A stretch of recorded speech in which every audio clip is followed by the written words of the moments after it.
I can't tell you how exciting it was after I finished architecture school and went to Tunisia in the Peace Corps to actually start seeing buildings I had drawn on paper getting built.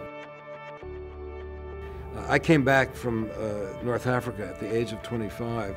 I had a portfolio of built work, and it's been downhill ever since.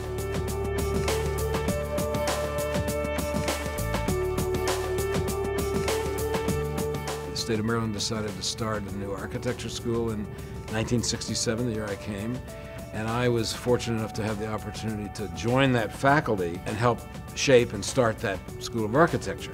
That kept me here. In the 1980s, after I'd been teaching for many years, I realized that you still couldn't go out and buy a book or find out exactly what architecture was all about, what it meant to become an architect, what it meant to be an architect. And that's when I decided to write a book about it. One of the things that motivated me to start writing in 1984 for the Post was that I felt there was not enough critical discourse about architecture and urban design in this city.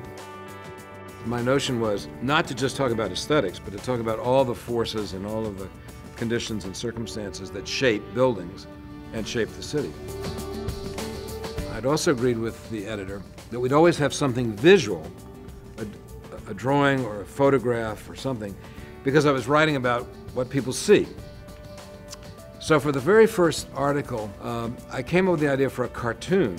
About by the, I don't know, the fifth or sixth article, the Washington Post editor said, you know, if you'll keep writing these, we'll keep publishing them, and we're calling it Shaping the City. They came up with the name, and that's how it got started. We architects are doing something that no one else does, which is that we are shaping the physical environment. You know, where we draw the lines affects their lives. Part of my mission has been to try and help people think more profoundly about architecture and why it matters. But John Wiebenson, he was absolutely one of the most civic-minded, public-minded architects that I ever encountered.